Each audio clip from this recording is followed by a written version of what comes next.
morning, everybody.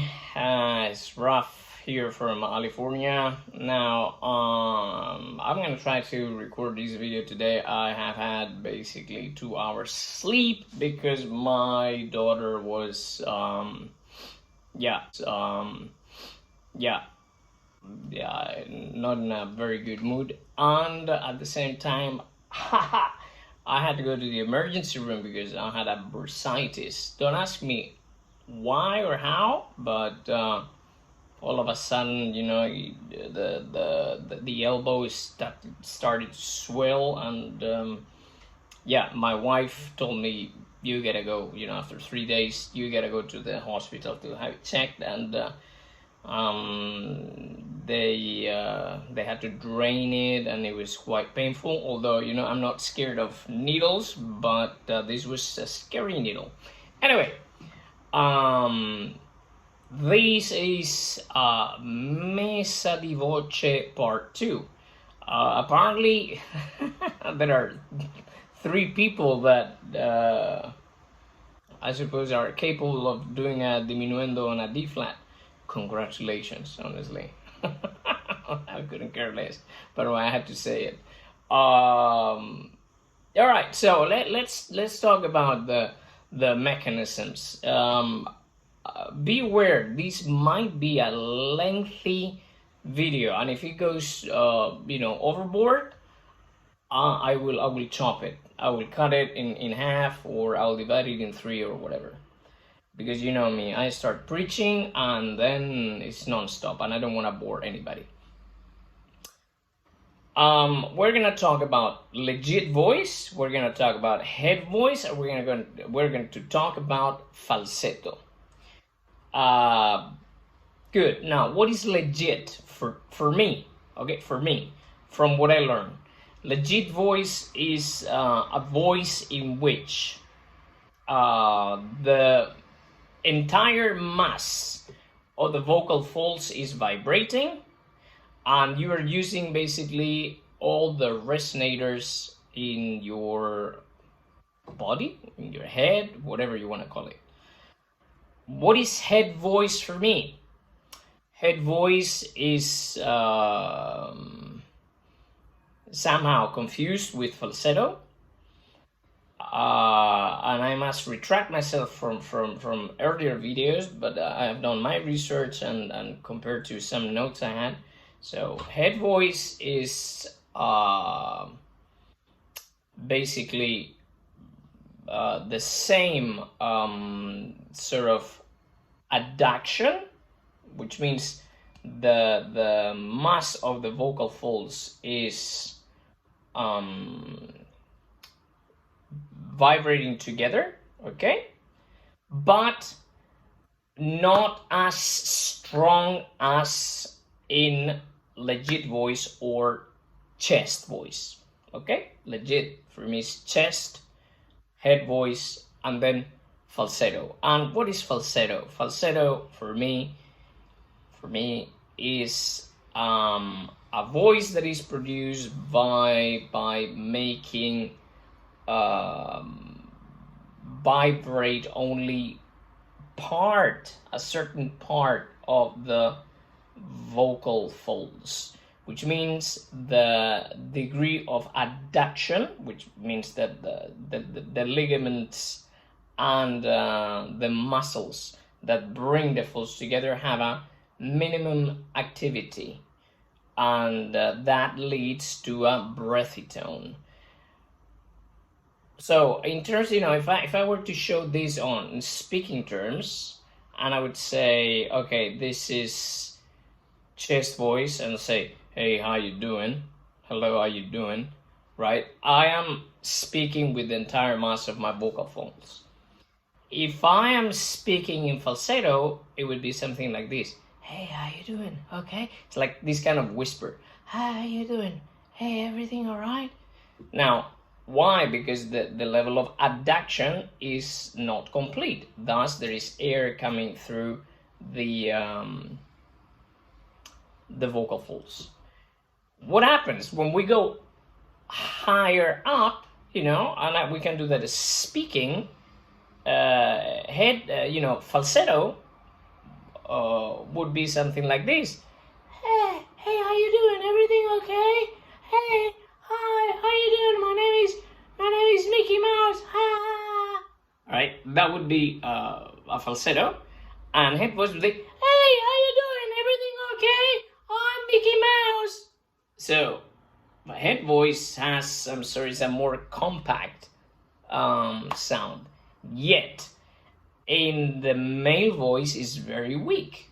I think I said it on a video regarding teaching female voices, that actually the main difference between male and female voices is that the female voice, the strength lies more on her head voice, and in the male, the strength lies more in his chest voice, or legit, or whatever you want to call it. I really hate terminology, and I believe the confusion between falsetto and head voice is, it's a question of terminology, because at the end of the day, pragmatically speaking, they sound, at some point they sound practically the same, and you have to apply something so you can continue with falsetto. So falsetto head voice in the male voice, at least, unless you're an academic, I wouldn't give it too much thought. But why do I explain this? Because when we try to go from a sort of forte, if you have one, and I'm not referring to somebody that in a masterclass said, don't abuse your forte, and I wanted to say, well, if you have one, because the person that said that didn't have one. Anyway, enough. I don't want to criticize anybody, but it was just a bit of a joke. How to go from that forte into a sort of head voice or falsetto or reinforced falsetto. So I introduced another term, reinforced falsetto. What is reinforced falsetto? Basically, is sort of a supported, in terms of a male, right? Supported either falsetto or head voice. In my case, I believe it's head voice, but you add some adduction and you add some support, apoyo, to it, and then you get that sort of this is what rock and rollers do, or even it's my humble opinion, like tenors such as William Matteuzzi, for example. You didn't know where his voice lied. He was like, wow, weird, and all of a sudden he would go to a high F and it would sound the same as his high B flat.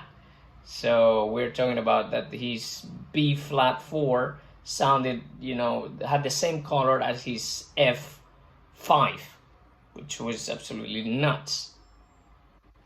Again, I'm on anti-inflammatories and antibiotics. I don't know, I'm not in very good voice, but a reinforced falsetto or head voice would sound something like this on an E flat. Would be like,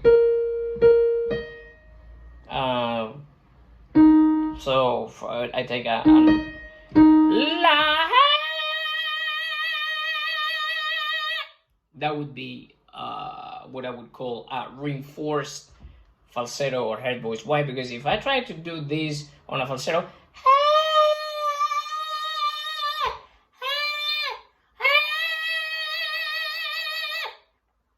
there is a bit of a difference, right? The first one is like, oh my god, how could say, I'm praying for my life, and in the second one it's just like any other note. And that's the weird thing, is some people, when they do cuius animum, and they have to do the D flat, they go,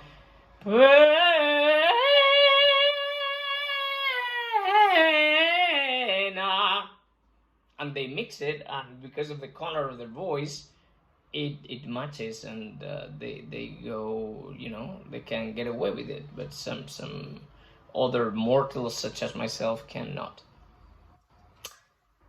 Okay, my fascination with diminuendo started with Miguel Fleta.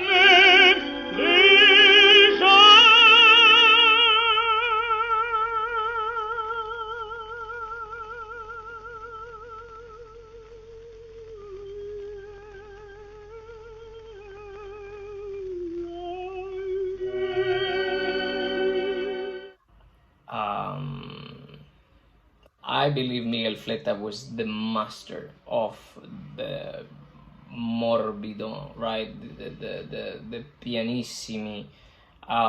There is an anecdote in which Puccini went to his changing room, his camerino, and told him he had just sang Tosca, and basically, talking from memory, he said, Mr. Fleta, why are you basically abusing or destroying my music, or you're distorting my scores? Because apparently the aria is supposed to last for 2.5 minutes, and the guy sang it in 3.5 or even more. And Miguel Fleta, that was a very down-to-earth guy, said to Puccini, Maestro Puccini, if I sing your music like any, you know, like it's written, I'm just like any other tenor. But if I sing it the way I sing it, I am Miguel Fleta. Well, you can say, well, it's Divo-like, but apparently Puccini said far enough, and actually he was the one chosen to debut Turandot. So there you go. So what do I say this? I was born singing wise by listening to Miguel Fleta, by listening to Henri Leguy,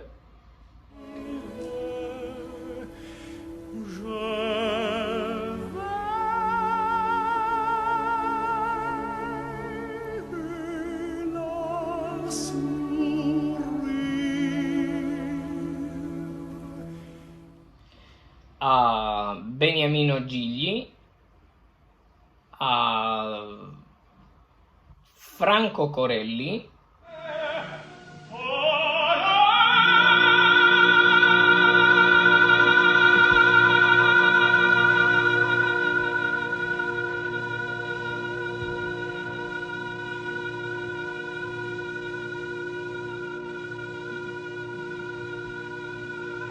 and his famous B flat in Celeste Aida.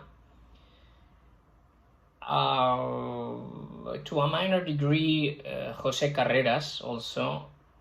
There are arias that have these sort of they call for this diminuendo. One of them is I think I did almost all of them. I think I left a few out in the teaser. One is Manon, le rêve, yeah, on ferma les yeux.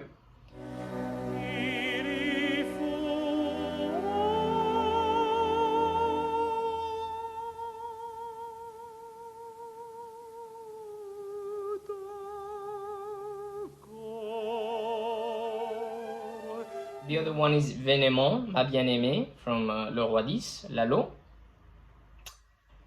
And that's basically it, because then you get into the other one is Tosca, E lucevano le stelle, in which Fleta, for example, is just unbelievable. But so is Franco Corelli, and so is Giacomini. There is a recording by Carreras, but he does everything, the whole phrase, in the same dynamic. Call it falsetto, call it head voice, and it doesn't cut it for me.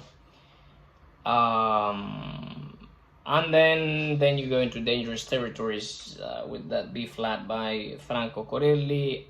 A diminuendo on a high C in Faust by none other than Giuseppe Di Stefano, breathtaking. La presa.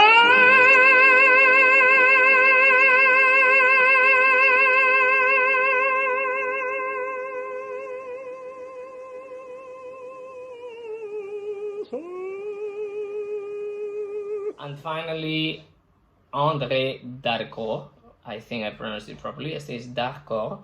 That was a Belgian tenor. Absolutely breathtaking. It's incredible how he does a diminuendo on a D.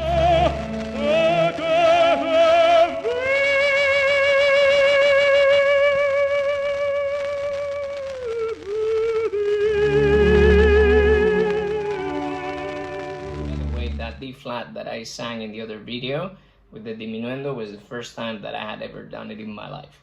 I had done the Faust high C before, but I had never tried the flat, so there you go. Good, so how do we do this? As I said, the head voice in the male voice, regardless of the voice type, is weak, is a weak voice. Thus the passaggio, that's for another video, for people that believe in passaggios and stuff, which for a while I did. So there is a moment in every voice in which there is some sort of a change, and I want to talk about tenors. So it's like, you know, when I sing a G, I'm saying a G4, and I sing it in head voice, it would sound like this. Ooh, oh. Right? Falsetto would be oh. And legit would be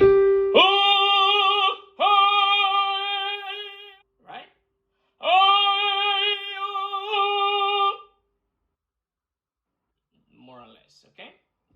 Again, I'm not really in voice today. That's it. Then many people will call that's a mix. That's mix between a head voice and chest voice. I used to believe that, and now I believe that it's just chest voice.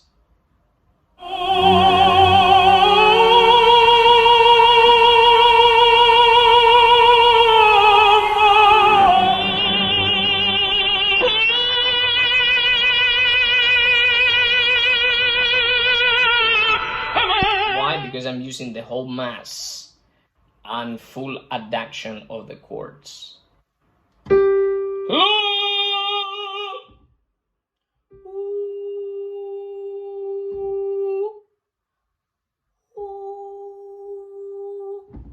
See the difference? Okay. So what do we want to do when doing a diminuendo?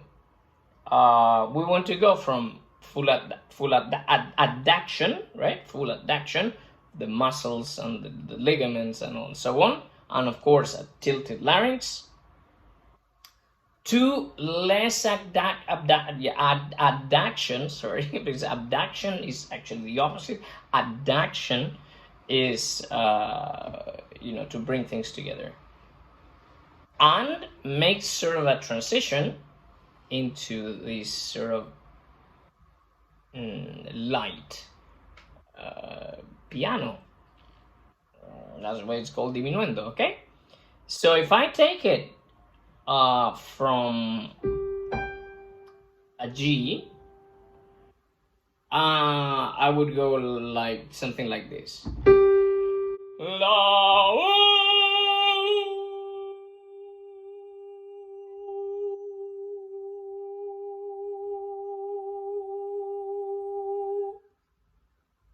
okay, So I repeat, and I will try to stay on the full voice for a little longer.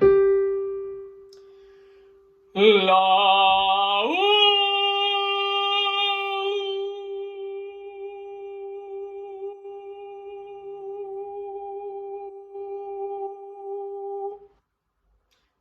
That, I don't know if the microphone is gonna pick all the harmonics and then the transition is gonna be nice and smooth, but that's the general feeling. Now, how do we train this? Actually, we train it all the way around. At least that's what I did. Because in college I was obsessed with these guys that could do these pianissimi, and I didn't know. And my friend Luis Garcia, he can bail me out, because we just listen to tenor after tenor doing this. So there is a melocchi exercise, or an exercise I used to do with James McRae, in which we would go, for example, we would start on a C. I'm talking about a C4, right? And we would go from sort of chest voice or legit or whatever you want to call it, to sort of this ethereal sound, call it falsetto head voice, and then go back into head voice in a semi-aggressive or violent way. So it would be something like this. La.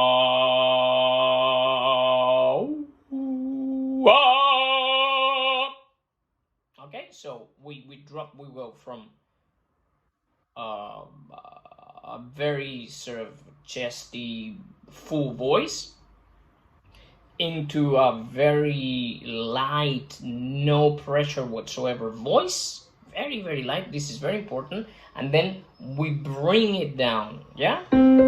La.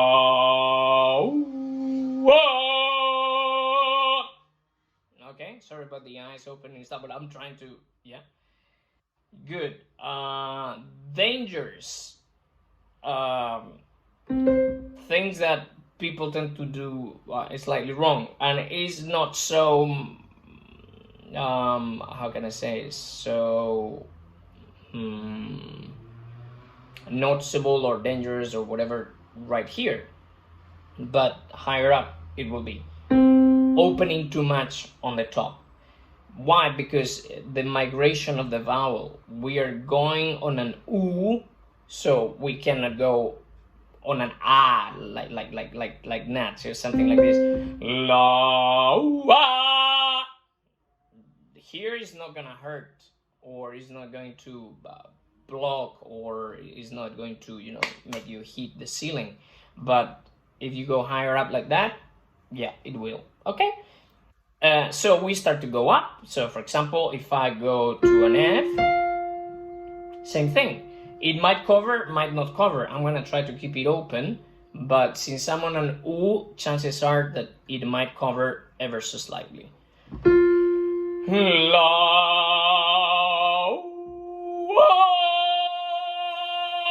Now, did you hear that?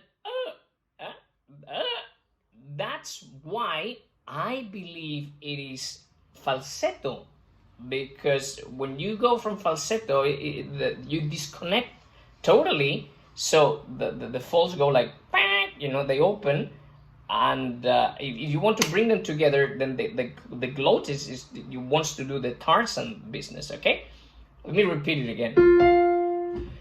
La.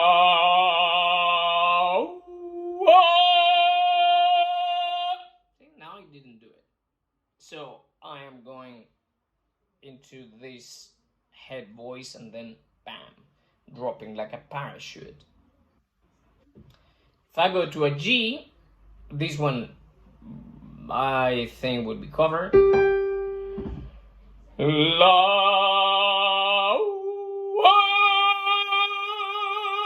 Yeah, definitely. So head voice, and then I pull it down, and I'm in chest, or if you prefer to say mixed, good for you.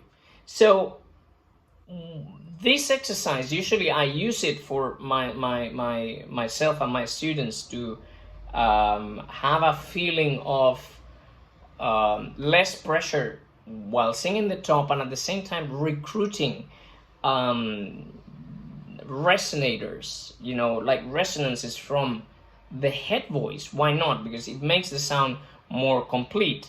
So you don't stay only in your pharynx, which is the main resonator. We can go up. So if I go to an A, mind you, this is an exercise that, once you start to go a bit higher, it gets a bit tougher. Okay, so low. Okay, so again, bam, very little, and then you drop it. Okay, and you continue. That'll be flat. Low.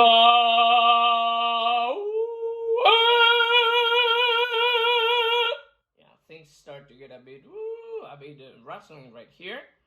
Okay, because obviously dropping from nothing and then closing everything in such a manner and deepening is good training. Again, melocchi is like going to the gym, but with your voice, right?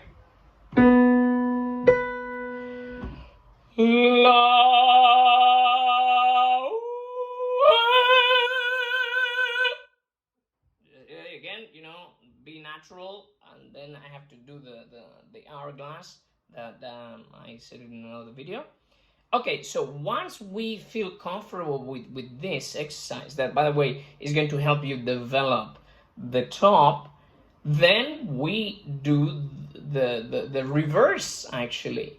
So we have the memory of going up and then dropping down into full voice, and now we're gonna do the opposite. We're going to go in full voice, and then we're gonna let it go as smooth as possible. So we have the muscle memories. We have two muscle memories. One, the soft one, ooh, is where we want to end, but we have to go from full sort of chunky sound closure, whatever you want to call it, and that's all. So again, if I go from a G,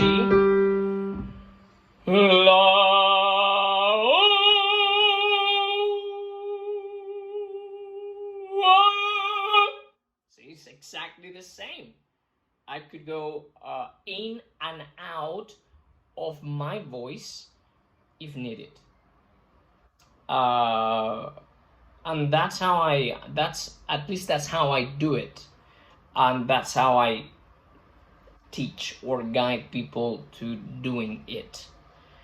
And just as you progress, then you can do it in higher notes and higher notes and higher notes. It's just a question of training. So what Corelli said about Messa di Voce, you're born with it, or you I don't think. Then what? Then Corelli, Giacomini, Gigli, Tagliavini, Henri Leguy, André D'accord, and a bunch full other guys are the only ones that could do it. It's a bit hard to believe, to be honest. Yeah. So that's my take on it. That's how I would develop. I have heard all kinds of theories, or that you have to make a lot of space, and right in the middle is that then of course, wow, with the support you can imagine, the approach. No, it's like more appoggio but less whatever, and it led me nowhere. And it wasn't until I discovered this exercise that I managed to start fooling around with that. True that because I was sort of a crooner before I became an opera singer, when I sang folk music, and maybe I had that facility, but I don't think I'm anything special. So there you go. Keep on practicing, keep on doing it, and if you have any questions, just you know where to find me. Okay, I'll see you soon. Bye.